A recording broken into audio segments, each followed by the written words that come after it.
Well, I don't know if I have nothing much to say about right now. I was just contemplating a while ago. Today's a Sunday. It's Sunday night. It's about a little bit after, a couple of minutes after 9 p.m. Tomorrow's Monday. I'm sitting in my personal truck camping out here in Illinois.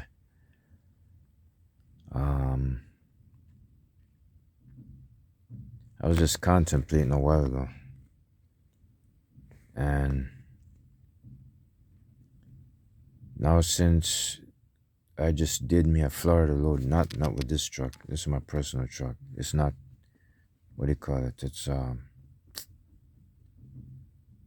this one is not for hire. This is still my black Volvo. It's my personal truck right here. I'm certifying this.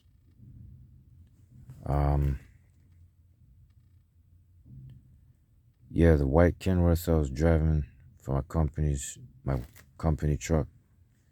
I parked it at the yard, the drop yard. It's still hooked up to a trailer, empty trailer. So I took my personal truck out of the yard and decided to bobtail. I did a bobtailing a couple of times since between Friday night when I came in with the other truck. When I came in with a company truck, I did a couple of times with this, couple of laps. So I just kind of went all over the place yesterday and today. So I just went to the Speedco gas station and truck and gas, car and truck gas station. It was so much easier and quicker to fuel this truck without any hassles. As soon as I pulled up in there, I thought I was gonna go through hell again, like I did a Pilot and Loves and all them. Like that Pilot right here in Carroll Stream, Illinois. They gotta authorize you and do all kinds of stupid crap. But I went to Speedco and I found the cheapest price fuel. So I calculated it like maybe I shouldn't have done this, but anyways. 40 gallons, what was it? $3.38, $3.38 per gallon for diesel. And that ain't Carroll Stream, that's some other part of Illinois. I forgot where it was. Let me see where it was. A little extra tax added on, I guess. Let me see what it is.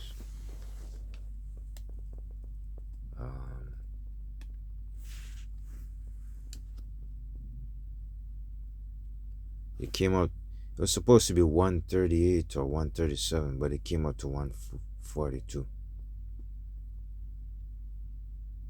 Yeah, sales tax, zero. Oh, they must have changed. It must have changed over a period of time. Transaction.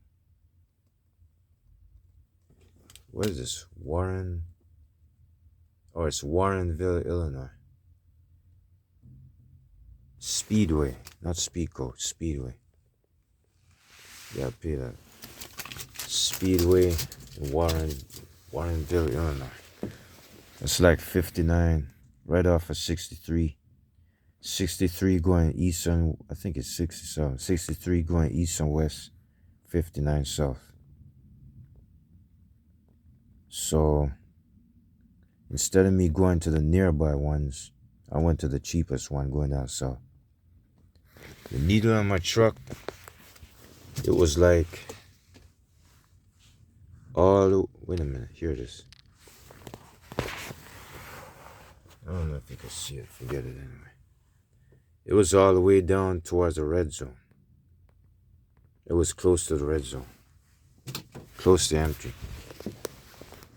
I went all the way down there, and I thought I was gonna go through hassles, but instead of that, I tried to explain to that guy over the counter. He said no problem. I said, I can't pay with my company card right now. I gotta pay off my ATM card, off my bank card. So he said that's all right. So it seemed like I gave him my ATM card. He swiped it. I'm talking about my bank card, my Chase bank card. Gave him, and he swiped it. And then all of a sudden, I get lucky that fast. I get diesel so quick. And it came up to, it left from the red zone and it came close to half. It came close to half a tank. I was running so low on diesel, I had to put some in there. So I put like 40 gallons in there. It came close to half. I put let me see, hold up. It's $142, something like that. 40 gallons. Anyway, that was pretty easy. Next time I need to get fuel, I'll probably go back right to that same spot. Because I remember when I first drove this truck out on the road, my first fuel stop, the first thing I did was go to Pilot. Yeah, I did fill it up all the way, but I used my boss's card. My boss's fuel card for his fleet card for trucks. But I paid him back the $460, whatever I owed him. I thought it was $500, but he said I owed him $460. So I paid it back in cash. So this one came off of my card. I only paid $140 for it, for fuel. This can last another couple of weeks somewhere. So after that, after this, I just put fuel in the truck, came to the spot. So what I'm fixing to do is, tomorrow is Monday. I just sent a text message to my dispatcher to see if I could go back down to Florida. Not with this truck though, with my boss's company truck, my workstation, the white Kenworth. So I'm thinking of going. I might not go nowhere tomorrow because usually on Mondays it takes them a whole day for them to get set. So it usually kicks into Tuesday. It might be Monday tomorrow, but I usually start moving out on a Tuesday.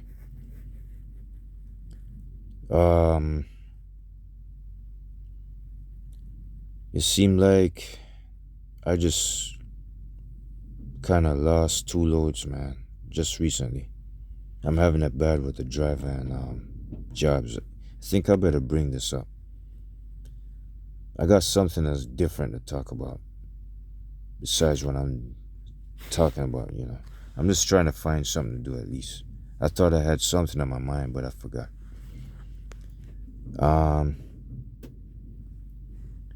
I got a question. I got something to talk about. It seemed like it just crossed my mind about yesterday, 2 days ago. Somewhere between yesterday and right now. It was actually yesterday. I'm getting some bad luck with the dry van jobs, on this company. I just, pulled away from a load in Ohio just now. Just about, what was it, Friday? I think it was Thursday or Friday. Thursday. It was Thursday. And another one before that, where was that? I'm trying to figure it out.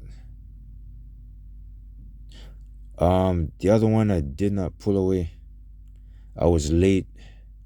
I came late for the other load in Michigan,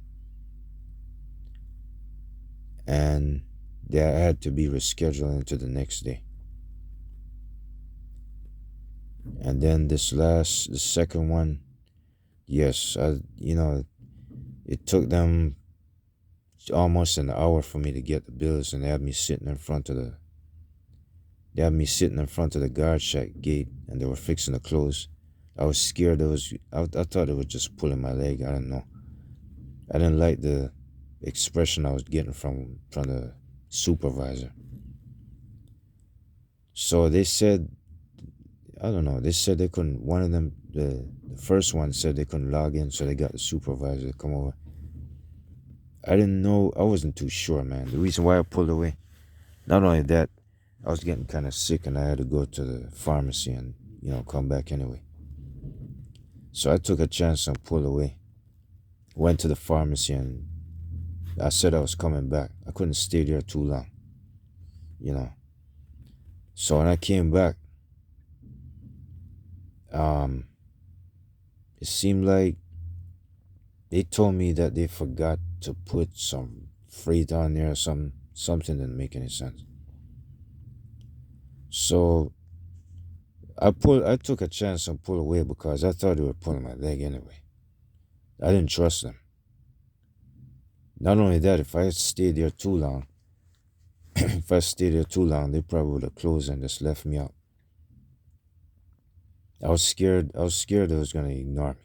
So I pulled away anyways. I was gonna change my mind and don't come back, but I said, all right, since they called me anyways, since they called me on the phone, I guess maybe I woke them up. So I said, all right, let me just go to the store and then come back. So I told them I was coming back, and I did. So now they decided to pull the freight off a trailer, and I said, all right, I'll be better off. I don't want to come back here anymore. So I took off and disappeared. So it's like I lost 2 loads, and I've been running into a lot of bad customers over on the northwest side, I think. Like somewhere going westbound somewhere over, I forgot, somewhere in Minnesota or Wisconsin, somewhere, one of them types. And not only that, it's even a little bit more worse than what I thought it was. I realized that in this kind of condition I'm in no shape to certify this truck with this kind of money I'm getting anyway.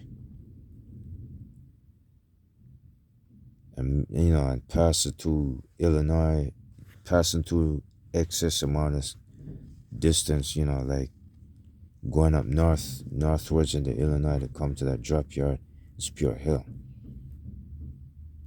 Plus I still got to deal with that part where I got pulled over by the cop in Chicago. I got 3 violations on my license. The cop said that the speeding was the worst, but it's not as bad.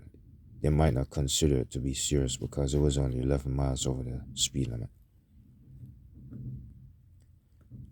But the thing is, that was not supposed to happen. But the thing is, I strictly cannot handle passing through Chicago at all, most of the time. It's like I would have to start over again and work on another side of Chicago. So if I got to be based out of Chicago, then I'll probably have it a little bit easier. There's certain parts of Chicago I can't mess with. Another thing about drive-ins and reefers and whatnot, the way I feel about it now, and I just had second thoughts about doing drive-ins. All right, I didn't mind them I don't mind doing dry vans, but it's what my problem is. I just realized if I wanted to do my own authority, I would try not to pay for people's freight. Try to pull away from the dry van jobs. It's more like something else that crossed my mind. Try to do empty trailers, like deliver empty trailers, transport empty trailers, or do different trailers of different types. I don't mean pulling freight, I don't mean pulling material. Just transporting plain empty trailers of any sort. It could be lowboy, it could be car carrier, it could be dry van, it could be reefer, it could be step deck, whatever. But it's more like I'd rather pull other company trailers but empty. This way I don't pay freight insurance. I'm not really guessing. I'm just thinking maybe that's what I don't think they have such jobs, I'm just contemplating with myself. But it's possible, yeah. If I get one of them jobs from Craigslist, it's easy to get them kind of jobs because I know my sister's boyfriend. He did tractor trailers back in, what was it, 99 or something, 98. And one time he picked me up off the road and I was talking to him. And he said he delivers empty trailers he gets paid $500 a week for delivering empty trailers. Now, pulling empty trailers, but with no freight on it. And that was that was right off 31st Avenue, right by the swap shop where I was. I think I was trying to take the bus home one time. And he picked me up and me and him was having a conversation. I was sitting in the passenger seat. He was driving a cab over, a Freightliner cab over. And yeah, that was in Sunrise, Florida, at 441. That was like 31st Avenue and 441. And I'm thinking now, since I've been a truck driver 20 plus years, I'm thinking I might want to go in that direction. It seemed like I had it right when I said something about my own authority, but it might not go exactly the way I think it would. It might go in a strange twist, a strange direction. It might. I'm thinking it should. For me to be paying all these fees to get MC number, DOT, what you call it? LLC, EIN. You gotta have your own name for your carrier and stuff. You gotta pay freight insurance. I said, alright, I'll try it. I think I found a better way out. I could do some kind of odd job with this truck here. I don't mean too much of a odd job. I want to do something reasonable. Pulling empty trailers of almost any type with no freight on it, no equipment, no backhoes, no none of that. Because I'm in a shallow spot where I don't think I'm in any shape to be,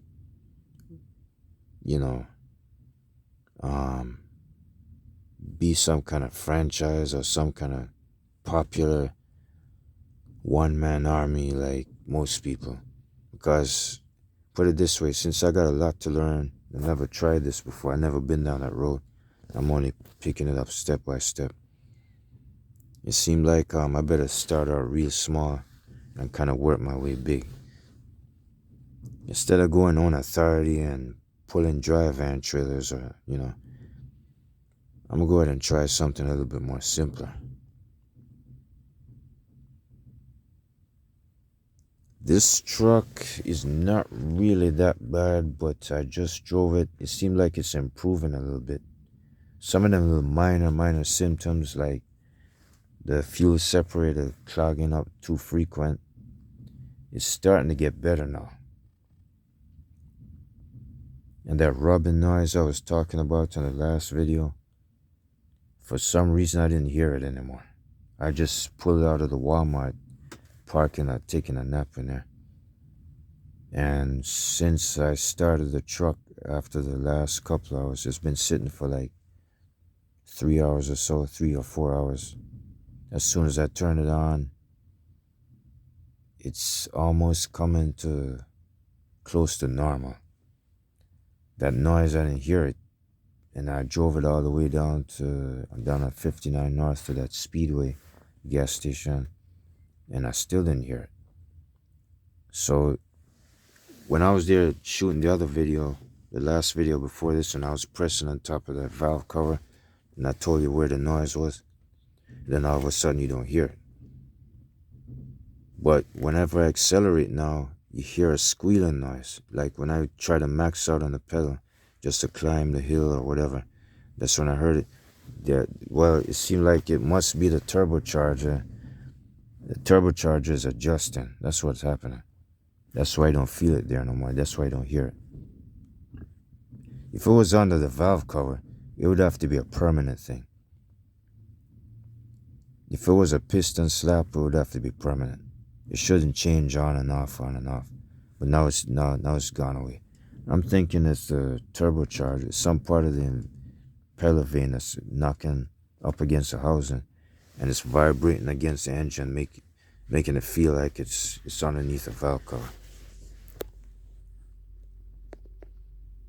Yeah, it still sputter and jump. It still miss. It sputter and jump. Right after it sit around for a while. But when you drive it for long periods of time, it stops doing it. Sometimes, it's something adjusting inside of the throttle system. I don't know. It could be the fuel filter that's probably doing that. But it is improving. It's the little minor problems that it's been having. It's improving a little bit. But at the same time, I think I better probably, I'd probably switch from a dry van job. Switch from a freight job and go to a strictly trailer job. I'm not so comfortable with it, pulling people's freight no more.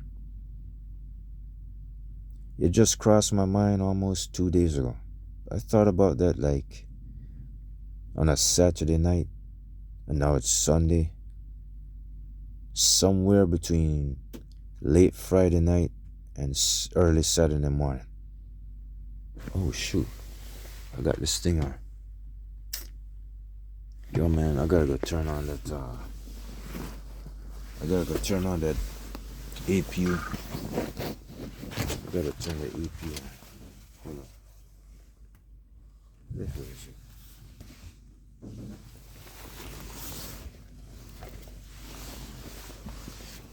Every time you leave the light on, the battery goes down. Gotta make sure. Let me see if I can get it off.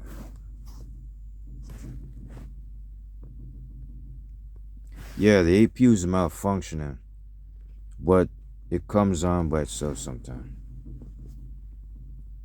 Let me see if it works. I don't know. This thing is like getting messed up.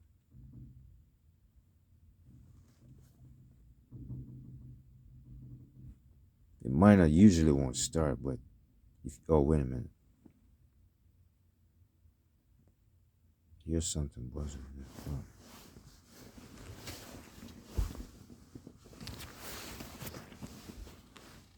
This thing, yeah, it's malfunctioning. Now it says restarting.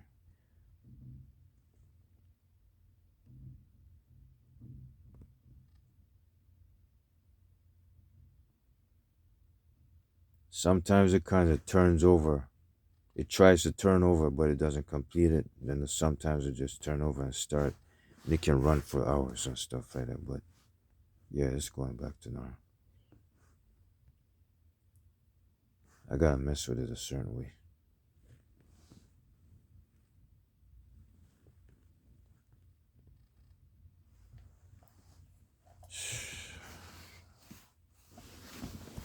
Give me some space.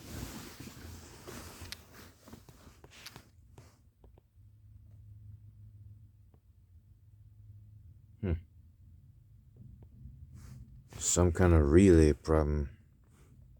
Relay sensor, I don't know.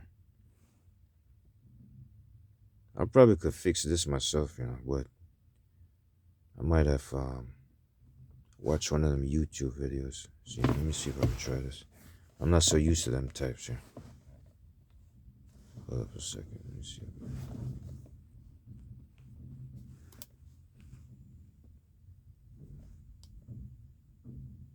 Oh, it's starting. Maybe that's what I might do.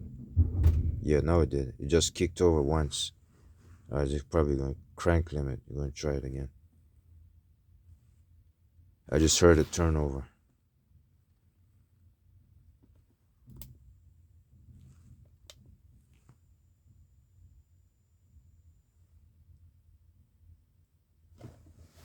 Try it again. You should turn over this time.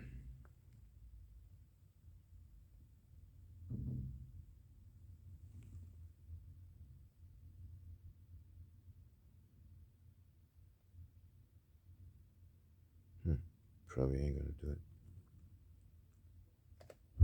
There it is. Yeah, hell yeah. Alright, it turned over. You could hear it? Yeah. Tricky son of a... Anyway. Alright. That's what happens when I'm running the light. I would like to keep it on. Let me tell you something about the APU in this truck. It does not...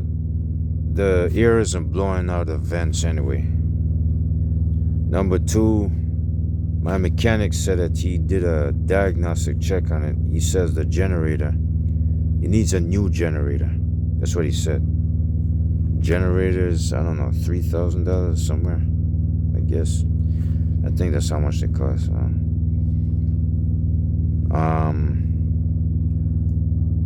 The only thing this APU is good for is just to keep the truck batteries charged whenever I run the accessories like the light, the laptop computer, like if I want to, hold up, maybe I should turn it on now.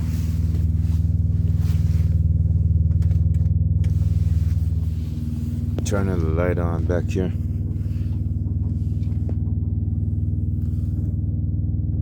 Pretty much light that light right here. So I guess I'm gonna rest the remote somewhere right here. Put it just for right now. I'll put it somewhere right there.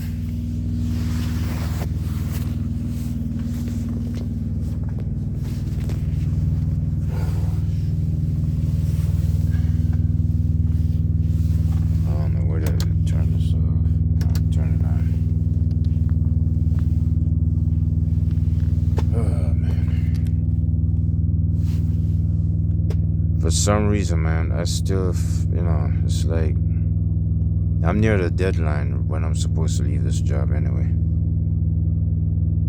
Hold on for a second. There's something out here. No, I thought it was a police vehicle.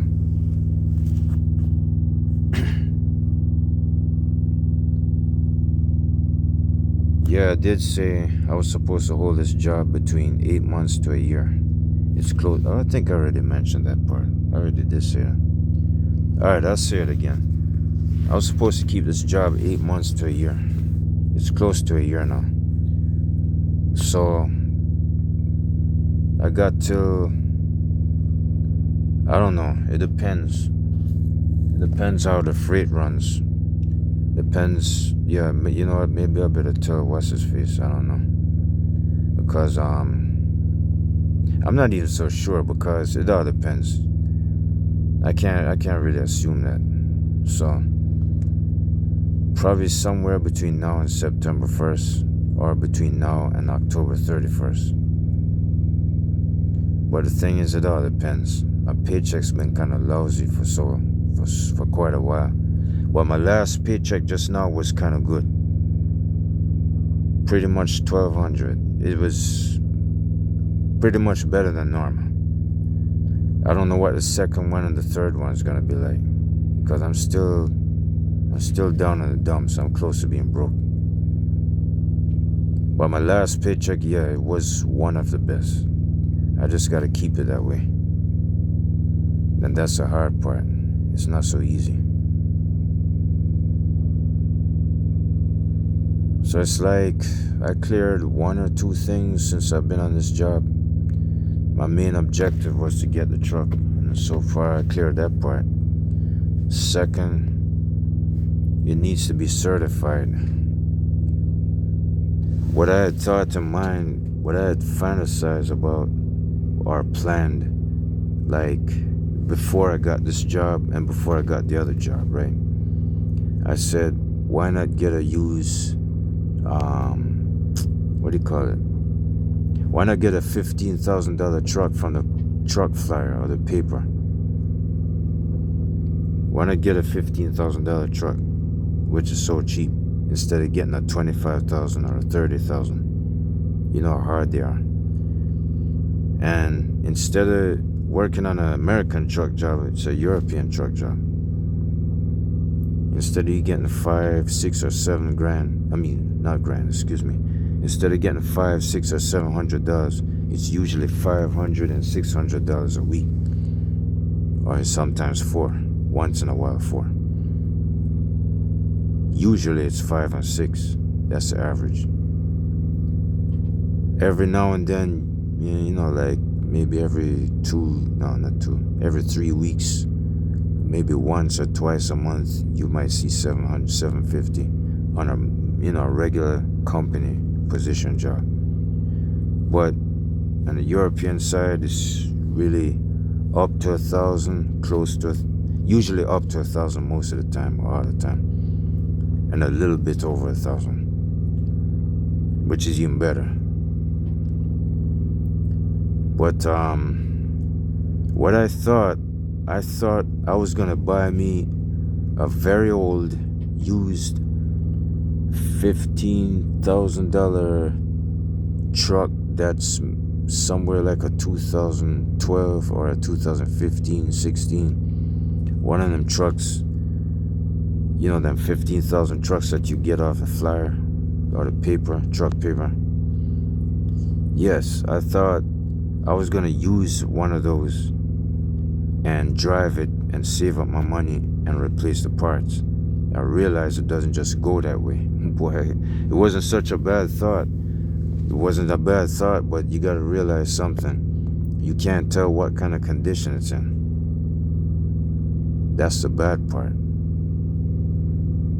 Not only that, usually trucks that old, you're gonna have to pay more than what it costs, because you're looking at $30,000 to $40,000 of restoration parts, especially engine overhaul and transmission overhaul, and also differential. It depends. You know why I say differential? Because them gears inside of there, the reason why they wear out is because, I don't mean they wear out, not all of them will. Some trucks won't have that problem. Most of the times it's the gearbox and the engine. Once in a while you land on a bad one or a lucky one, the differential wear out, because they might not remember to turn that off. That's possible. That thing might have been abused. So them spiral gears and the pilot gears, if you go strolling down the road and you don't turn it off on time, and you just keep driving it like that, you're gonna wear out the rear end. So it all depends, it depends on how each truck's been treated. But if it maxes up to 1 million miles, yeah, it's definitely gonna need a lot of attention. Like I said, man, there's X amount of parts on this 2011 truck that's about 13 years old. There's X amount of parts that's kind of frozen solid, like, I don't mean frozen as in ice. It's got rusted, caked up, like if it's ever plastic if it's parts made out of plastic, like the speed sensors and them solenoids behind the transmission, it's gonna be old gray instead of black, fresh black. Plastic is gonna be gray. It's gonna be seized up. The screws or the nuts and bolts is gonna be so seized up, it's gonna mold together. So you know what? That one tech that I told you about that took the speed sensor off is a good thing. When I went underneath the truck the first time when I got it, I checked out this thing that looks like I thought it was a position sensor. I thought it was a position sensor for the drive shaft. No, the mechanic told me I was looking at the speed sensor. I was close though. I was close because I got some kind of background experience hearing that from some other truck driver or something. So I thought it was a position sensor for a drive shaft. I was close. But it was a speed sensor. So when I looked at it the first time, when I crawled underneath the truck on that cardboard box, I said, man, this thing looks like it's already dead. I don't even think it's working. I could tell by looking at it it's not working. And I was right. It was not working. Because when I started driving this truck a couple of times after I first got it, that's when I realized that the speedometer needle is still resting on 0. And I'm maxing out 60 or 65 or 70. It didn't matter. It was dead all the way around. I was 100% right or even better. So now I know what it is, and I was right about what it is. The tech even wrote down on the receipt paper. The tech wrote down that he had to break and hammer. He had to smash the speed sensor, the old speed sensor to pieces, and knock it off completely. He had to tear it off and rip it to pieces, and use some sandpaper and buff it and stuff like that, buff the surface, and then put the new one on that I bought from the parts department that I put on the counter for them to put on. And as soon as they put it on, that thing was 100% perfect. It didn't just move the needle so easy and so quick when I was driving it. It made the Jake brakes work better. The engine brake came on much faster, and it stays that way now. It came on much faster, and it slows the truck down a lot quicker. Also, it did additional benefits to the RPM gauge, because I already knew the speed sensor had something to do with it. I got background experience with that too. The RPM gauge can go past, like if the dead one was on, the RPM gauge would be stuck at 1400 RPM. It couldn't go no faster. It didn't matter how far you press the throttle in gear or what, it wouldn't go any faster.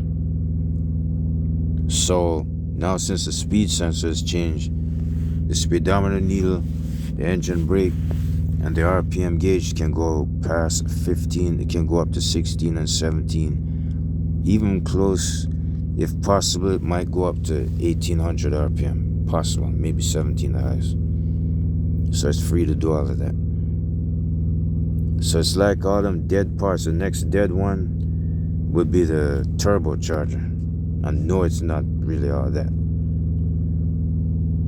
And the exhaust pipe gasket. If I change both of those, the exhaust pipe gasket and the new fitting, the seals or whatever, for the exhaust pipe, just the front section of the exhaust, not the back going, not all the way to the back, just the front, like starting somewhere on the dashboard going forward towards the engine and the turbocharger and up to the exhaust manifold. Yeah, if I change a couple of things, especially the turbocharger, this truck will probably function a lot more better. It will move quicker.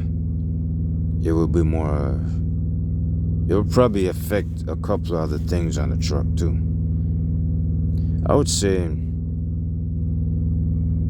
was I really complaining about that? Oh, wait a minute, I forgot. Yeah, I got a valve guide issue. That valve guide issue probably ain't serious anymore. Let me tell you what I just noticed. Let me tell you I noticed a change in this truck since the last 1 or 2 days. Just the last 2 days somewhere since I came back. Right after I did the oil change before I went back out 2 weeks ago. Yeah, maxed out about somewhere about 2 loads in 1 week, or maybe 3 loads. I think it was 2 loads in 1 week. 2 loads in 1 week, I got $1,200. Not bad. My last paycheck just now, it was one of the best. It's back to normal. So not on this truck now. I'm talking about my company truck. When I was driving it. I'm talking about when I climbed out of my company truck 2 nights ago on a Friday night. And when I came to this truck, turned it on and let it warm up, went back to my company truck and took my stuff off and put it on this, not all of it, some of my stuff, and put it on this one, my personal truck. Then I locked up my company truck, took this one off the yard, and went bobtailing. I wanted to test drive it again. So I said, all right, I was going to go to I went to Walmart first, going west on 63.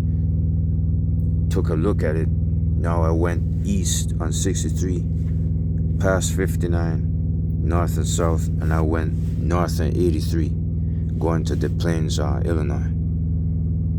Right in front of the hotel where that Volvo truck shop is at. So I parked it there, looked at it. Still the same, nothing much. And somewhere along the way, when I came back, instead of me smelling all that excess oil, or like I used to, all right, now I seen improvements. Right after I did the oil change, I came back in the truck and stuff like that. I noticed that it's hardly ever burning oil at all. Every time I drive it, park it, it stays pretty much at the same level. And I'm getting less smell of oil coming out through there and even outside the engine. It's like it's brushing up. Let me tell you what's left that's really kind of dangerous but better. I smell a high, strong, powerful smell of a high dose of carbon monoxide. I don't see any smoke at all.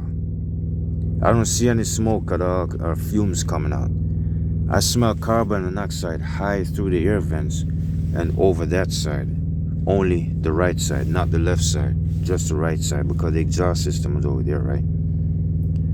It's coming over by somewhere by the exhaust flange or the manifold and the turbocharger, whichever one. Somewhere by.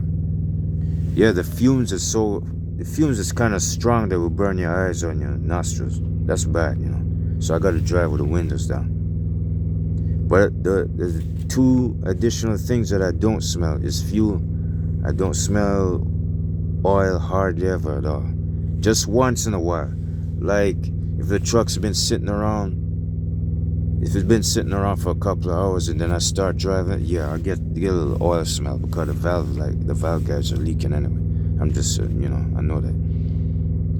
But most of the way, I'm just getting a dry, intense, what do you call it? It's not smoke. It's like carbon monoxide. I'm just smelling some.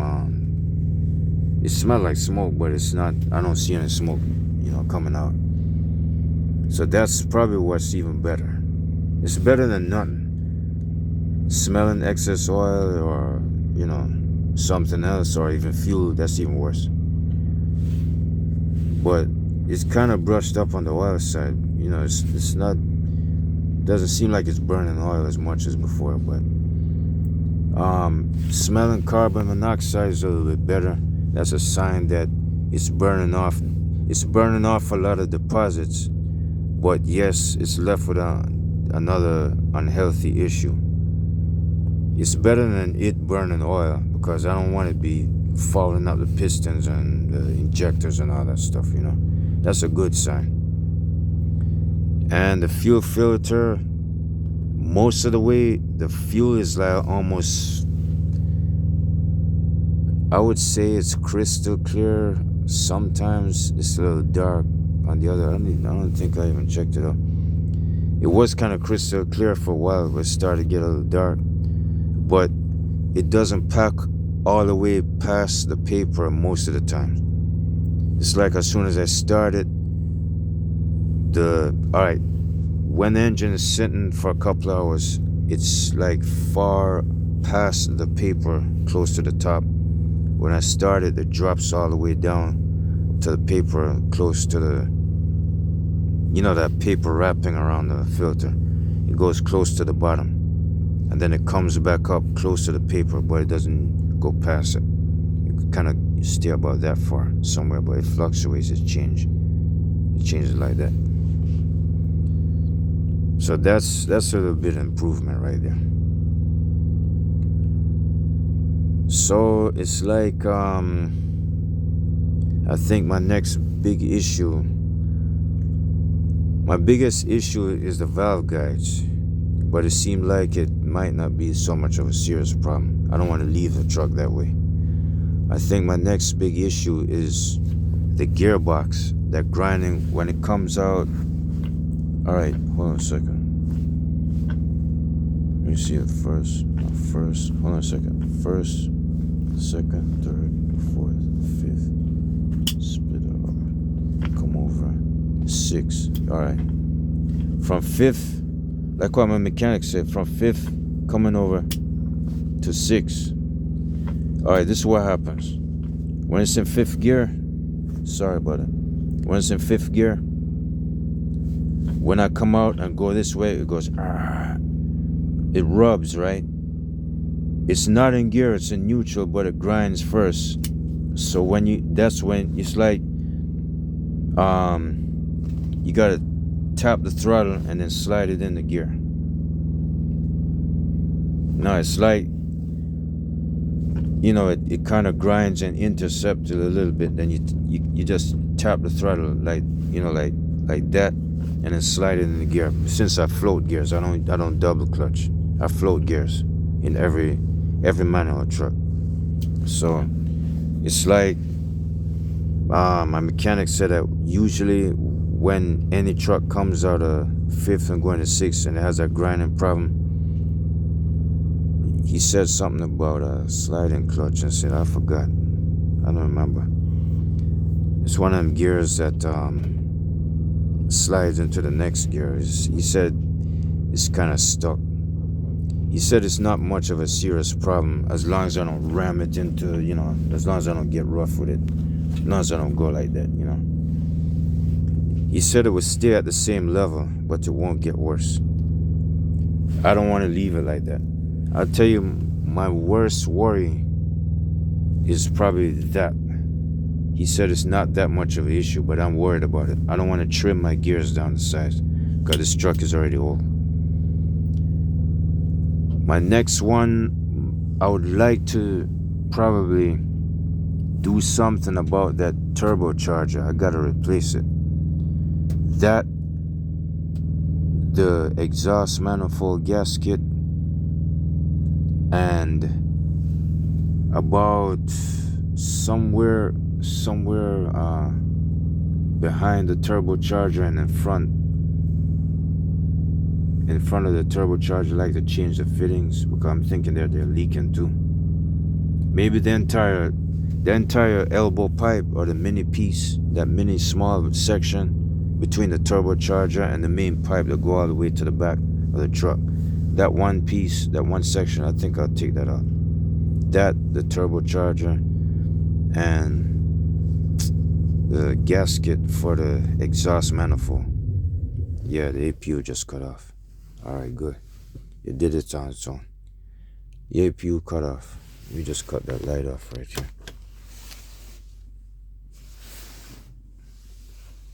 So I think that would be my next biggest worry. But the worst one, oh man, there's about 3 of them. I think the crankshaft end seal is also leaking because every once in a while it drips oil. All right, that white Kenworth that I drive, my company truck, that one went so far. It went from the first couple of months. The first couple of months, it got worse. It's in better shape now. It's got a rebuilt transmission and a fresh clutch and all that, fresh end seal. That one, it left a trail of oil from the front underneath the truck to the next 80 feet. One time it went so far, I tried to warn him about it. I said, man, there's a lot of oil underneath there. And I saw a huge puddle of oil. This one, it will kind of do the same thing, but it's not that bad. It won't do it as bad as that white Kenworth.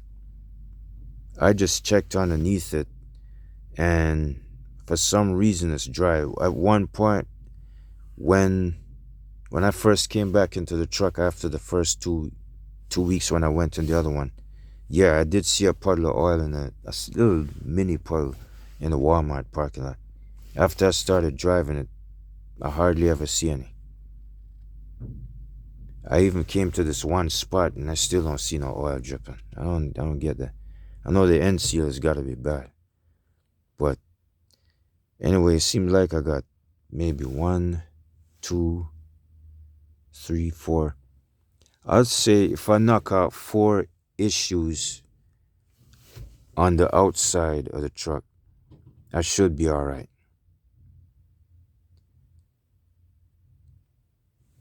The engine overhaul, the cylinder head, and the valve guide might not be so necessary. That's a lot of work. I would say working on the outside of the engine, like the turbocharger issue and a gasket. I'm going to tell you the next biggest job is probably pulling the transmission away from the engine and refreshing the clutch and the end seal. The end seal might not be too serious. The clutch might not be so bad. Maybe I can pass that. But that grinding, I'm not too sure about that. I'm not comfortable with that. I'll probably knock that one out first. The clutch and the end seal, maybe I won't worry about it so much. But that turbocharger and that leaking thing there, maybe it's not so serious, but I'd rather go after it. I'd say probably just 3 minor parts that's a little bit more easier. I would say I'll be spending